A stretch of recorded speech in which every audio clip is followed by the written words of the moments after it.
आइए प्रार्थना करेंगे। प्रार्थना करके हम वचन अध्ययन करने के लिए हम जाएंगे। प्रभु जी, मैं धन्यवाद देता हूँ प्रभु पिता परमेश्वर प्रभु, आज और एक हफ्ते आ, हम आ, प्रभु आपका उपस्थिति में उपस्थिति पर आने के लिए प्रभु आप सहायता किया। मैं धन्यवाद देता हूँ प्रभु।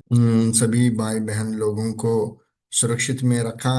हम सब लोगों को आपका अनुग्रह से हमको और एक दिन और एक हफ्ते प्रभु प्रभु आपका वचन सीखने के लिए, अध्ययन करने के लिए अनुमति दिया और अवसर दिया है। मैं धन्यवाद देता हूँ प्रभु जी। प्रभु इस अ, हम कितने वचन अध्ययन कर रहे हैं, वो हर एक पद आपका अनुमति से मेरा मुंह से निकलने के लिए और आपका आत्मा और शक्ति और ज्ञान ज्ञान से प्रभु हमको भरिए और सुनने लोगों को भी आपका आत्मा की शक्ति से वो लोग समझ समझ पा सके और समझने के लिए उनको ज्ञान दीजिए और ग्रहण करने के लिए आप अगुवाई कीजिए प्रभु। हर एक वचन हमारा जीवन में लागू करने के लिए, ग्रहण करने के लिए, हमारा जीवन को हर एक वचन प्रभु हमारा जीवन बेदारी होने के लिए एक कारण हो सके प्रभु जी। हमारा जीवन के द्वारा हम हर दिन सुसमाचार, हर दिन उद्धार का समाचार, हर दिन प्रभु यीशु मसीह को हम प्रकट कर सके हमारा जीवन के द्वारा। इस वचन हमारा जीवन में और कितने लोग सुन रहे, उन सभी लोगों को आशीष कारण होने के लिए मैं प्रार्थना करता हूँ। और एक प्रार्थना विनती को मुझे और इस माध्यम को आपका हाथ में सौंपता है। टेक्निकल इश्यूज नहीं होने के लिए प्रभु आप सहायता कीजिए और हर एक व्यक्ति को आपका आशीष दीजिए, सुनने के लिए, समझने के लिए सहायता कीजिए। मुझे सही पद बोलने के लिए भी ज्ञान, बुद्धि, अगुवाई, आत्मा की शक्ति मुझे दीजिए। यीशु मसीह नाज़रेत के नाम से मैं मांगता हूँ, आमीन। आइए हम आखिरी भाग, पहले अध्याय, मार्कुस रचित सुसमाचार पहले अध्याय आखिरी भाग में हम आ चुका है। 40 आयत से पहले अध्याय है ना। हम कौन सा अध्याय पढ़ रहे हैं? 40 से 45 तक। 45 तक है ना। 40 से 45 तक पढ़िए कोई। एक कोढ़ी उसके पास आया हम्म। कि और उसके सामने घुटने टेक कर उससे कहा, यदि तू चाहे तो मुझे शुद्ध कर सकता है। उसने उस पर तरस खाकर हाथ बढ़ाया और उसे छूकर कहा, मैं चाहता हूँ तो शुद्ध हो जा। और तुरंत तो उसका कोढ़ जाता रहा और वह शुद्ध हो गया। तब उसने उसे चिताकर तुरंत विदा किया और उससे कहा, देख, किसी से कुछ मत कहना, परंतु जाकर अपने आप को याजक को दिखा और अपने शुद्ध होने के विषय में जो कुछ मूसा ने ठहराया है उसे भेंट चढ़ा कि उन पर गवाही हो। परंतु वह बाहर जाकर इस बात का बहुत प्रचार करने और यहाँ तक फैलाने लगा कि यीशु फिर खुल्लम खुल्ला नगर में न जा सका, परंतु बाहर जंगली स्थानों में रहा और चारों ओर से लोग उसके पास आते रहे। आमीन। आमीन। प्रभु इस वचन को आशीष करे। इधर कोड़े कोड़ के रोगी को प्रभु चंगा किया है। इस भाग में एक व्यक्ति है, उनको वो कोड़ का रोगी है, उनके पास आया। लेकिन हम इस संदर्भ से हम क्या सीख सकता है, प्रभु क्या सिखाने के लिए इस 5 वचन से हम क्या सीख सकता है, प्रभु सहायता करे। ठीक है। एक कोढ़ी उसके पास आया, उससे विनती की और उसके सामने घुटने टेक कर उससे कहा, यदि तू चाहे तो मुझे शुद्ध कर सकता। पहले बात यह कि एक्चुअली हम इस कोढ़ के रोगी को हम उसका वृतांत नहीं है तो बैकग्राउंड हम देखना है कि इस यहूदी लोगों में शास्त्र में लिखा है, उनका न्याय में क्या है हम देखेंगे। पहले यहूदी लोग प्रभु परमेश्वर मूसा के साथ सभी लोग मिस्र देश से आने का समय है ना, उन लोगों को कुछ आज्ञा देता है ना, रूल्स रेगुलेशंस देता है। हमको हमारा देश में भी कुछ रूल्स रेगुलेशंस रहता है। ऐसा ही परमेश्वर उनको अभी एक समाज जैसा, एक देश जैसा आप लोग बना रहे। सो आपको एक न्याय विधि होना चाहिए, ऐसा ऐसा। ठीक है। सो कोड़े लोग, कोढ़ का रोगी, ये सब लोग किधर रहता है? गांव और शहर से बाहर रहता है ना। गांव में वो लोग नहीं रह सकता है ना। अभी हमारा देश में भी बहुत साल पहले कुछ जाति लोग बाहर रहता है, मतलब ऐसा देश का संस्कृति है ना, नहीं ये तो बोल सकता है उनका धर्म का हिसाब से। सो ये ऐसा धर्म का हिसाब से नहीं, लेकिन ये कोढ़ी रोग है। इसलिए उन लोगों को, क्योंकि हम कोरोना का समय में भी देखा, कोरोना आया तो उन लोगों को आइसोलेट करता है ना, अकेला अलग स्थान पे रहता है। लेकिन इधर एक कोढ़े रोग लोग, कोढ़ी व्यक्ति हैं, इस रोग से पीड़ित है, वो लोग गांव से बाहर, शहर से बाहर, उनको एक जगह है रहता है दूर में, मतलब उधर जनवासी कोई नहीं रहना चाहिए, ऐसा प्रदेश में वो लोग रहता है। ठीक है। सो ऐसा स्थिति में उनका लूका रचित सुसमाचार 5वां अध्याय में इस संदर्भ को और एक बार उल्लेखन किया है। लेकिन उधर उनका पूरा शरीर कोढ़ से भरा हुआ है ना। पूरा शरीर, 5वां लूका रचित सुसमाचार 5वां अध्याय 12 वचन से, जब वही किसी नगर तो कोढ़ से भरा हुआ एक मनुष्य है। कोढ़ से भरा हुआ एक मनुष्य, मतलब पूरा, एक हाथ में नहीं है, नहीं है तो मुंह में नहीं है, हर जगह फुल फुल टू फुल है ना, भरा हुआ है, मतलब वो मरने वाला है। मतलब उनका स्थिति आप लोग देखा या नहीं मुझे मालूम नहीं, मेरा बचपन में देखा है। सो बहुत भयंकर स्थिति है। उन लोगों को देखने के समय हम भी बहुत दूर रहते हैं ना, क्योंकि वो पास ऑन होता है, उनको देख के बहुत अजीब लगता है। और उनका हाथ से खून आता है, मतलब बहुत दयनीय स्थिति में वो लोग रहता है ना। इसलिए एक दूसरों को ये ट्रांसफर होता है, स्थानांतरित हो जाएगा, इन्फेक्शन ऐसा भी हो करके उनको बहुत दूर में रखता है। ये भाग लेविया व्यवस्थी में, लेवी पुस्तक में हम देख सकता है, 13 और 14 अध्याय में, है ना। 13 और 14 अध्याय में हम पूरा देख सकता है। उधर नियम देता है कौन कौन किधर रहता है, ये कोढ़े रोग क्या करना है, याजक के पास कब आना है, ये पूरा नियम ये 13 अध्याय और 14 अध्याय में लिखा गया है, लेवी व्यवस्था में लिखा गया है। ठीक है। सो ये पूरा हम नहीं देखेंगे। लेकिन ऐसा व्यक्ति के पास, हम पहले 40 वचन तक हम पढ़ा है, सीखा है कि यीशु मसीह क्या किया? प्रार्थना, पहाड़ में गया, मतलब जंगल में गया, अकेला प्रार्थना किया है। वो आकर क्या किया है? गांव गांव घूम के सुसमाचार, प्रभु का राज्य का समाचार प्रचार किया है। और बहुत लोग चंगाई पाने के लिए, दुष्ट आत्मा से लोग छुटकारा पाने के लिए आया, उन लोगों को हम देखा। लेकिन ये कोढ़ के रोगी जन का बीच में, मतलब लोगों का, शहर में नहीं है तो गांव में आ गया, नहीं है तो यीशु मसीह को देख के वो आ गया है ना। कोढ़ी को रोगों को कोई भी छून लिया तो उसको अपवित्र मानता है ना। वो बहुत दूर चलना है, उनको भी लोग अपवित्र मानता है। ऐसा स्थिति में वो क्या किया? यीशु मसीह उनको छू लिया है ना, ऐसा से।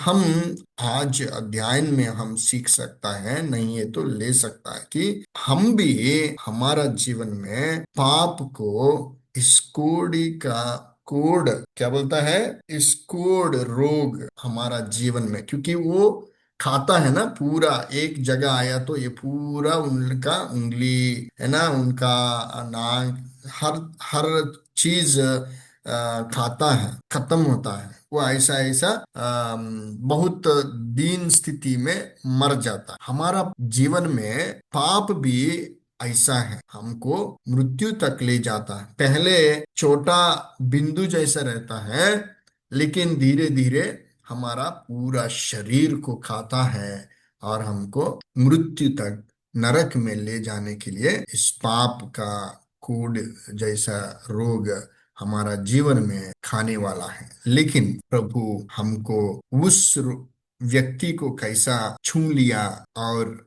चंगाई दिया, और हमारा जीवन में भी प्रभु चंगाई देने के लिए और हमको छुटकारा देने के लिए, हमको उनका राज्य में आने के लिए प्रभु सहायता किया है ना। सो हमारा स्थिति कैसा है?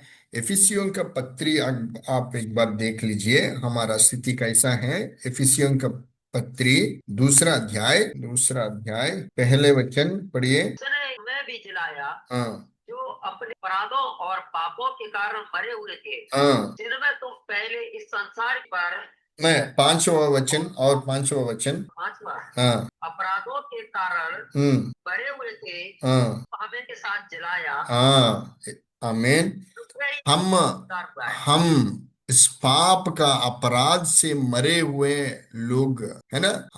हमको यीशु मसीह और जीवन दिया, एक नया जीवन, एक नया हेलो एक नया जीवन हमको देने के लिए परमेश्वर उनका प्रिय पुत्र को इस पृथ्वी पर भेजा है। हमारा पाप से छुटकारा देने के लिए प्रभु उनका प्रिय पुत्र को इस पृथ्वी में भेजा, उनका लहू से हमको चंगाई देने के लिए प्रभु चुना है ना। सो रोमियो का पत्री 8वां अध्याय 3रा वचन। वो की काम व्यवस्था शरीर के कारण दुर्बल होकर न कर सके, उसको परमेश्वर ने किया, अर्थात अपने हम्म पाप में शरीर समानता में हम्म, और पाप बलि देने के लिए भेज भेज कर कर शरीर में। पाप किया। हाँ, हमारा पाप के कारण प्रभु उनका परमेश्वर उनका पुत्र को भेजा है, उनका लहू से हमको पाप से पवित्र होने के लिए प्रभु सहायता किया। पूरा दुनिया का पाप, है ना, उनका ऊपर डाला है। सो इस कोढ़ी रोगी को भी प्रभु क्या किया? हाँ, प्रभु क्या किया? दूसरा वचन मतलब उसके बाद वचन में उसने और दूसरा हम इस वचन से सीख सकता है, ये रोगी, इस कोढ़ी रोगी क्या किया है? उससे विनती की और उसके सामने घुटने टेक कर उससे कहा, है ना। उसका स्थिति क्या है देखना बहुत विशेष है ना। वो व्यक्ति प्रभु यीशु मसीह का ऊपर विश्वास किया है, घुट लिया है। घुटने का मतलब क्या है ना, विश्वास करके मेरा प्रभु, मेरा राजा, आपका ऊपर में विश्वास कर, है ना।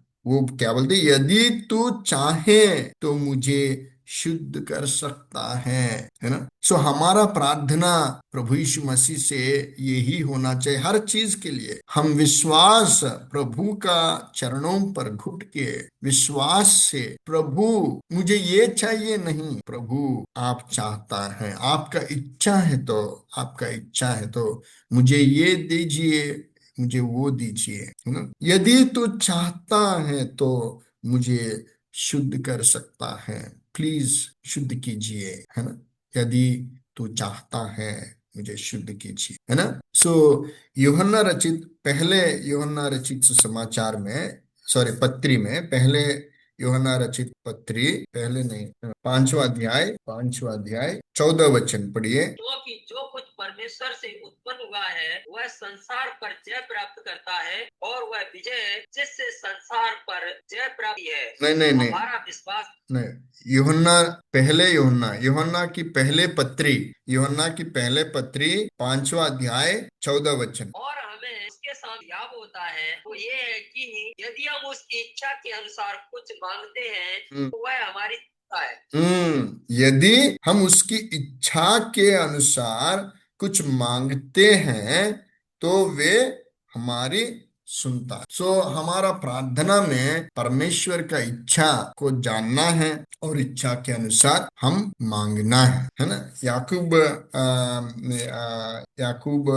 भी बोलता है, उनका पत्री में कहता है कि हम आपका इच्छा है तो ये हम ये करेंगे वो करेंगे, हम हमारा पूरा काम हम ये करना है वो करना है, मतलब उनका इच्छा के अनुसार हम ये वो करना चाहिए। हम बोलना पड़ेगा। मतलब पांचवा अध्याय क्या बोलते हैं इसको, कि याकूब पुस्तक 5वां अध्याय 15 वचन। और विश्वास के द्वारा रोगी बच जाएगा, हाँ। और प्रभु उठाकर खड़ा करेगा, हम्म। और यदि उसने पापी की उनकी भी क्षमा हो जाएगी। हाँ, हमारा प्रार्थना हमारा पाप को क्षमा होता है। ठीक है। सो हम प्रार्थना करना है प्रभु का इच्छा के अनुसार, प्रार्थना हम करना जरूरी है। इधर वो व्यक्ति, ये रोगी, ये कोढ़ी क्या कहा, प्रभु यदि तू चाहे तो मुझे शुद्ध कर सकता है। आप शक्तिमान हैं, शुद्ध कर सकता है मतलब क्या है, विश्वास से आप शुद्ध कर सकता है।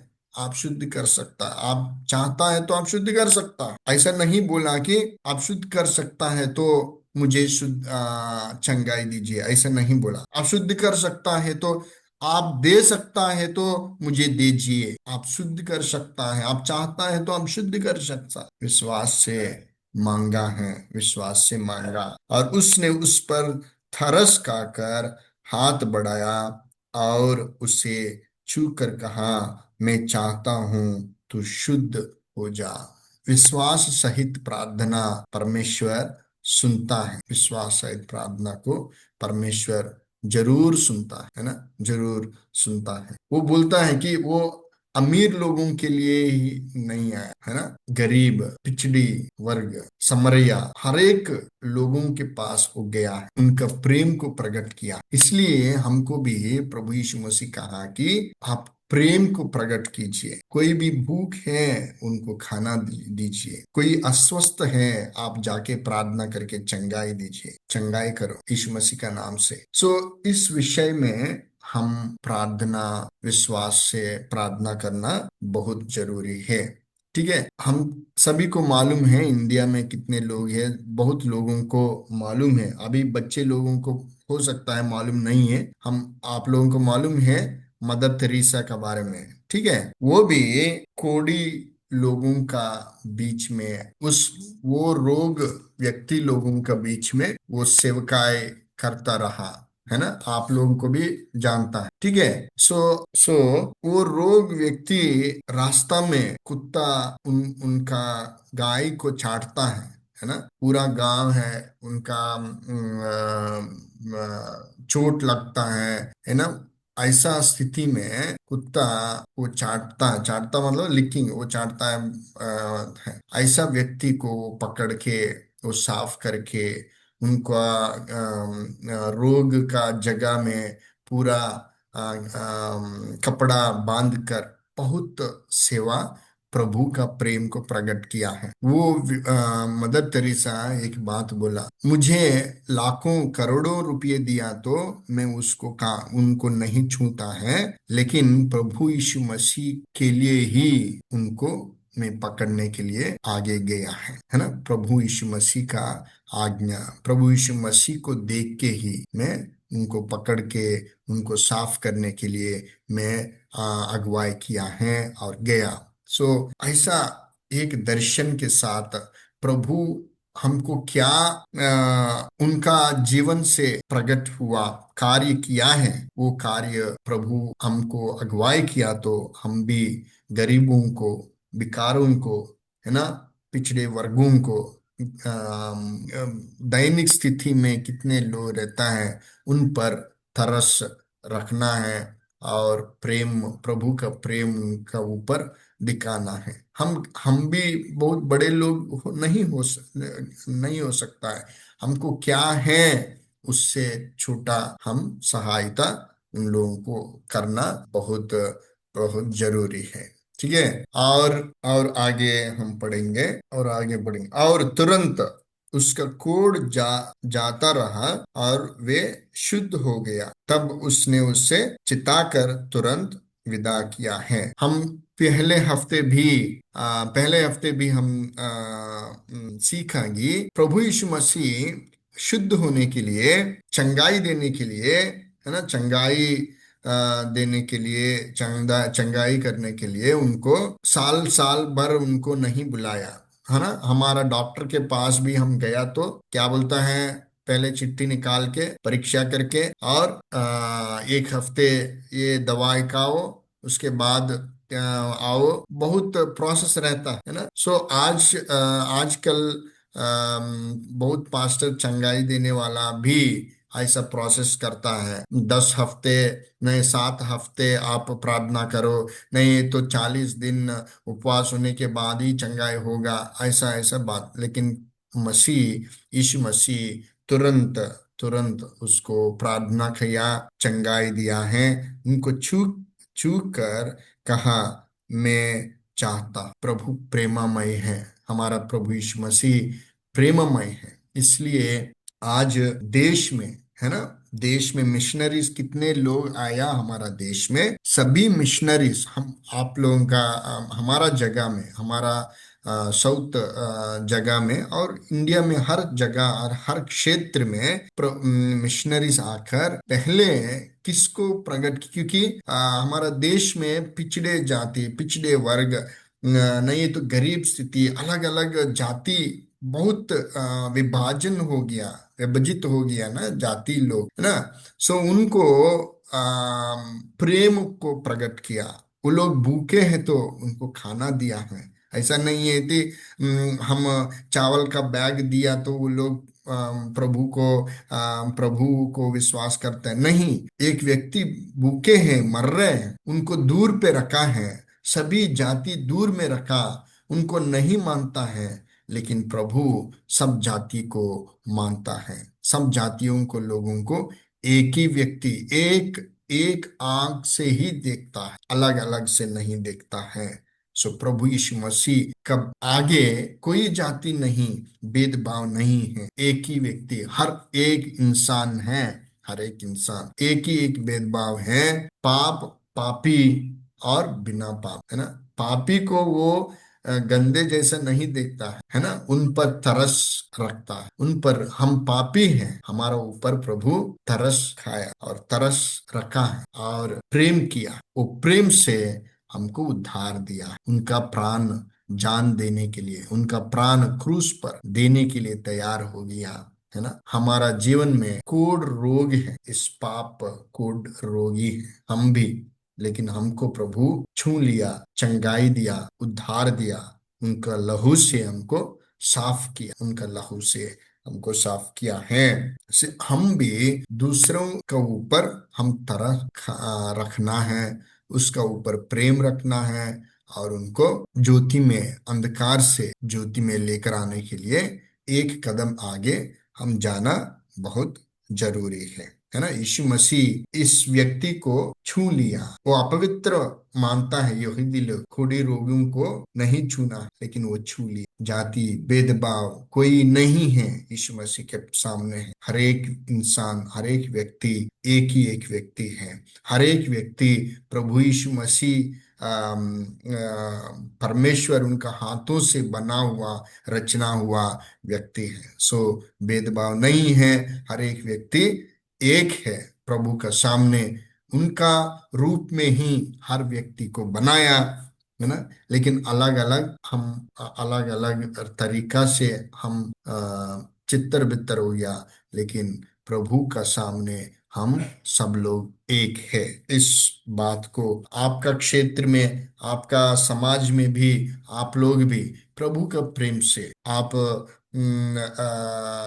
ऊंच जाति है, कौन सा जाति है मुझे मालूम नहीं, लेकिन कोई भी जाति है, हर जाति, जाति का भेदभाव नहीं है यीशु मसीह का सामने। यीशु मसीह हर व्यक्ति को प्रेम किया, हर व्यक्ति को आग्रहण किया है ना, हर व्यक्ति को बुलाया, पकड़ लिया, प्रेम किया और उद्धार दिया। ठीक है, इस बातों को हमारा जीवन में हम सीखना और लागू करना बहुत जरूरी है। और दूसरा बात ये कि उनको कहा, तब उसने उसे चिताकर तुरंत विदा किया है। ठीक है, वो कोढ़ी रोग तुरंत विदा हो गया। और उससे यीशु मसीह क्या कहा, देख, किसी से कुछ मत कहना, परंतु जाकर अपने आप को याजक को दिखा और अपने शुद्ध होने के विषय में जो कुछ मूसा ने ठहराया है उसे बेंट चढ़ा कि उन पर गवाही गवाही हो। इस मसीह एक आज्ञा दी, उनको आज्ञा दिया है ना, उनको आज्ञा दिया। वो क्या आज्ञा दिया है? अरे, आप चंगाई पा लिया है ना, चंगाई पा लिया, लेकिन किसी को मत बोलो। सीधा मंदिर में जाकर मूसा क्या आज्ञा है, मूसा क्या, मूसा के द्वारा क्या आज्ञा आप लोग पालन करता है, उसके अनुसार, है ना। धर्मशास्त्र को मैं काटने के लिए नहीं आया करके बोला है ना, इसलिए वो कहा कि आप जाके शुद्ध का आचार रहता है विषय में जो कुछ मूसा ने ठहराया है उसे बेंट चढ़ा के उन पर गवाही हो, है ना। उन पर गवाही मतलब शास्त्री फरीसी लोग याजक याजक के पास जाके, है ना। आप लेवी व्यवस्था का पुस्तक में 13-14 अध्याय बाद में पढ़ सकता है, समझ पाएगा वो मूसा से क्या ठहराया, क्या न्याय है, उनका याजक का धर्म क्या है ना। ये पूरा कोड़े रोगों को लोग कोड रोग लोग क्या करना है, ये पूरा आपका बता के रखा है 13 और 14 अध्याय में। सो यीशु मसीह कहा, किसी को मत बोलो, आप जाके सीधा जाके मंदिर में गवाही दे दो और आपका शरीर को दिखाओ, याजक को दिखाओ और बेंट दे दो उसको। धर्मशास्त्र के अनुसार आप क्या क्या लिखा है उसके अनुसार बेंट। लेकिन वो क्या किया है, परंतु वे बाहर जाकर इस बात का बहुत प्रचार करने और यहाँ तक फैलाने लगा कि यीशु फिर कुल्लम कुल्ला नगर में ना जा सका, परंतु बाहर जंगली स्थानों में रहा और चारों ओर से लोग उसके पास आते रहे। इसलिए यीशु मसीह बहुत बार हमको सवाल आता है, अरे यीशु मसीह चंगाई करने के बाद क्यों क्यों उनको बोला कि मेरा इस विषय को किसी को मत बोलो, इस विषय को किसी को मत बोलो। लेकिन वो बोलता है हमेशा, जाके मंदिर में जाके याजक के सामने दिखा के, है ना, मूसा के न्याय के अनुसार आप लोग क्या करना है, पूरा काम करो, दान दे दो और सैक्रिफाइसेस करो, ये कहाँ है? ठीक है। लेकिन वो आज्ञा नहीं माना, वो बहुत उत्साहित हो गया, वो जाके रास्ता में सभी को बोल दिया, सबको इस वार्ता को फैल दिया है। सो यीशु मसीह, पहले हम मार्कुस रचित पहले अध्याय में दुष्टात्मा को से ग्रसित एक व्यक्ति को चंगाई देने का समय दुष्टात्मा कहता है, मैं मुझे मालूम है आप कौन है करके बोला, तो आप चुप रहो, आप इधर मत बोलो करके। क्योंकि यीशु मसीह चाहता है, परमेश्वर पिता का इच्छा के अनुसार उनका एक योजना है, कब उनका नाम बाहर आना, कब कौन सा दिन वो क्रूस पर चढ़ाना, लोगों को बताना, इस विषय में प्रभु का इच्छा, परमेश्वर का इच्छा के अनुसार ही उनको गवाही मिलना है, उनका अगुवाई करना है। लेकिन दूसरा मार्ग के द्वारा नहीं, दूसरा व्यक्ति के द्वारा नहीं, बल्कि परमेश्वर का इच्छा के अनुसार। इसलिए बहुत लोगों को कहा कि आप कुछ मत बोलो, सीधा जाके मंदिर में काम करो, याजक के सामने आपको दिखाओ करके बोला। लेकिन ये व्यक्ति बहुत चिल्लम चिल्लाकर बहुत सभी लोगों को इस चंगाई का समाचार को फैला किया है ना।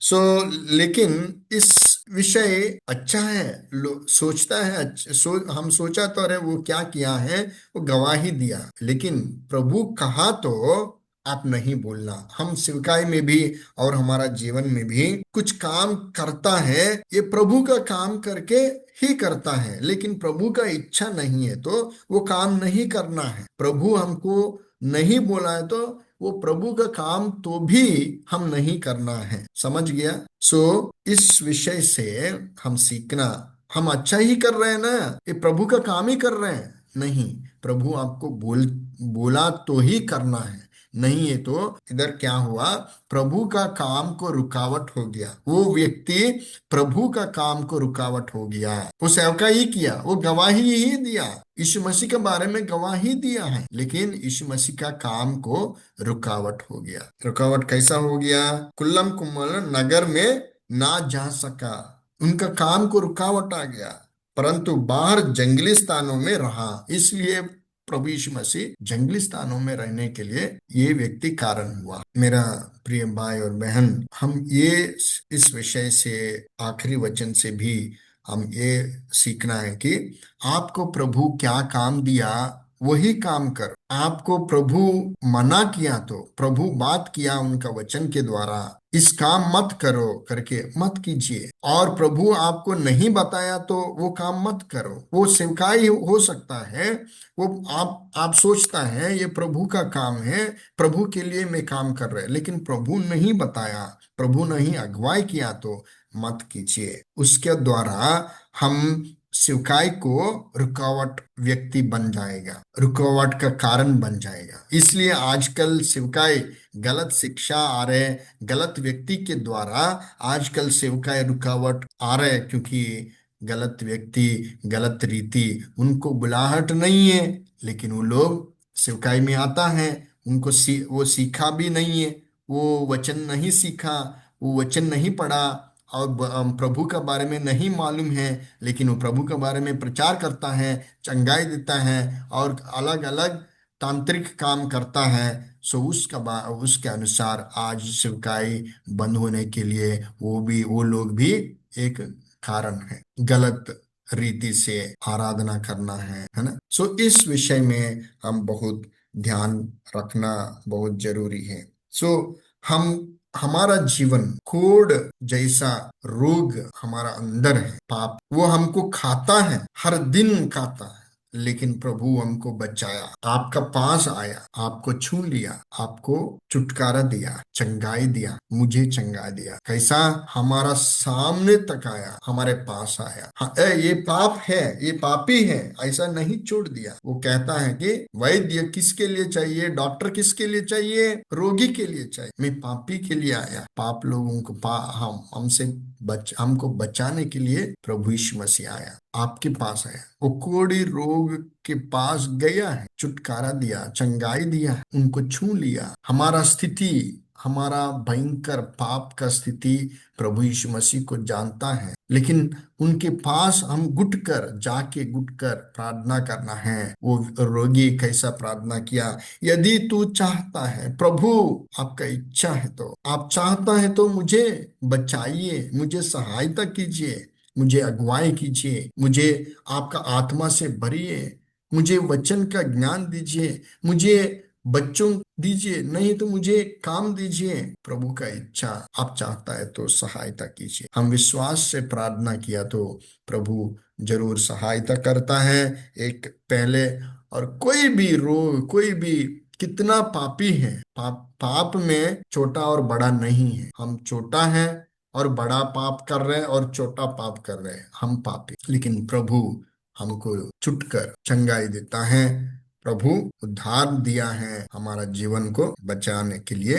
वो स्वर्ग से, है ना, परमेश्वर का उपस्थिति से हमारा सामने, हमारे पास आया, क्रूस पर चढ़ाया और प्राण दिया है, और अपना उनका खून बहाया। वो खून से हम पवित्र होने के लिए प्रभु सहायता किया है, और हमको क्या काम दिया वही काम हम करना है। झूठा काम, गलत काम नहीं करना। वो स्वीकार्य हो सकता है, लेकिन प्रभु का काम ही हो सकता है, लेकिन हम वो काम नहीं करना। प्रभु इस वचन के द्वारा हमको आशीष करे, और आगे हम दूसरा अध्याय में, आगे आगे अगले हफ्ते दूसरा अध्याय में हम जाएंगे। प्रभु इस वचन के द्वारा हमको आशीष करे। सबको जय मसीह की।